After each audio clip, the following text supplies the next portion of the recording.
ব্ৰহ্মপুত্ৰ বেদীলৈ প্ৰতিজন অসম গণ পৰিষদ দলৰ দলীয় সমিতি কৰ্মকৰ্তাসকলক বিৰোধী দলৰ দলীয় কৰ্মকৰ্তাসকলক আমাৰ মিত্ৰ দলৰ বৰপেটা লোকসভা দখলৰ পূৰ্ণ প্ৰস্তুতি অসম গণ পৰিষদ দলৰ ঠায়ে ঠায়ে পাতি আছে বৰ্ধিত কাৰ্যনিৰ্বাহ আৰু বুথ সন্মিলন বৰপেটা লোকসভা জয়ৰ লক্ষ্য অসম গণ পৰিষদ দলৰ আজি বৰপেটা লোকসভা সমষ্টিৰ অন্তৰ্গত তিহুত অসম গণ পৰিষদ দলৰ বৰ্ধিত কাৰ্যনিৰ্বাহক সভাখন অনুষ্ঠিত হয় আগন্তুক লোকসভা নিৰ্বাচনত বৰপেটা সমষ্টিটো দখলৰ পূৰ্ণ প্ৰস্তুতি সম্পৰ্কে আলোচনা কৰে উক্ত সভাত উপস্থিত থাকে অসম গণ পৰিষদ দলৰ কেন্দ্ৰীয় উপসভাপতি ডক্টৰ ৰঞ্জিত ডেকা প্ৰাক্তন সাংসদ কুমাৰ দীপক দাস বিধায়ক ফণীভূষণ চৌধুৰীৰ লগতে বিভিন্ন দলীয় কৰ্মকৰ্তাসকল বৰপেটা লোকসভা দখলৰ পূৰ্ণ ৰণকৌশল অসম গণ পৰিষদ দলৰ বৰপেটা লোকসভা সমষ্টিৰ ঠায়ে ঠায়ে পাতিছে বৰ্ধিত কাৰ্যনিৰ্বাহক আৰু বুথ সন্মিলন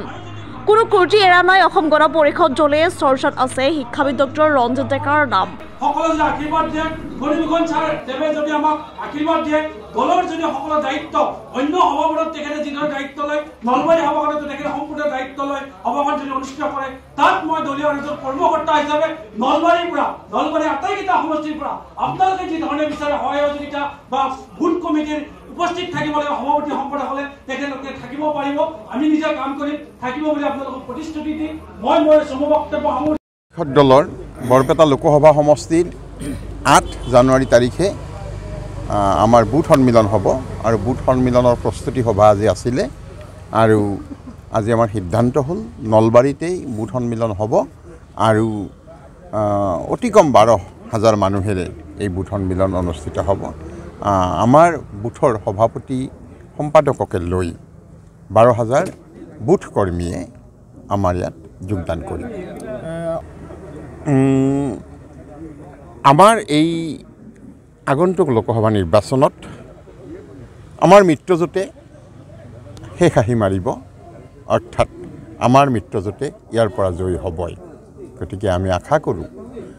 বিজেপিৰ লগতে এজিপিৰ সন্মানীয় কৰ্মীসকলে আগবাঢ়ি আহি আমাৰ এই মিত্ৰজোঁটৰ যি প্ৰাৰ্থী হ'ব সেই প্ৰাৰ্থীক জয়যুক্ত কৰাব আমিতো 5খন অতি কম 5খনত আমি আমাৰ কাম আৰম্ভ কৰিছোঁ বুথ সন্মিলন আৰম্ভ কৰিছোঁ জানুৱাৰী মাহতে 8 জানুৱাৰীৰ পৰা আৰম্ভ হ'ব বৰপেটাৰ পৰা আৰম্ভ হৈ আমাৰ অতি কম 5-6খনত আমি বুথ সন্মিলন কৰিম আৰু সেই আটাইকেইখনকে আমি আগবঢ়াম এতিয়া মিত্ৰজোঁটৰ আলোচনাৰ পিছত সন্মানীয় মুখ্যমন্ত্ৰী মহোদয় আমাৰ দলৰ সভাপতি মহোদয় কাৰ্যকৰী সভাপতি মহোদয় আৰু জেপি নাড্ডাকে আদি কৰি কেন্দ্ৰীয় নেতৃত্বই এই সিদ্ধান্ত গ্ৰহণ কৰিব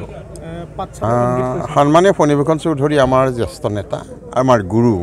গতিকে চৌধুৰী ছাৰৰ নেতৃত্বতেই আমাৰ এই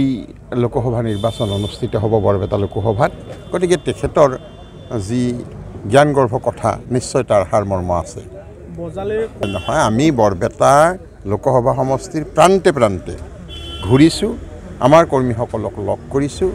মনৰ বুজ লৈছোঁ আৰু সংগঠন আমি অতি ত্বৰান্বিত গতিত সংগঠিত কৰিছোঁ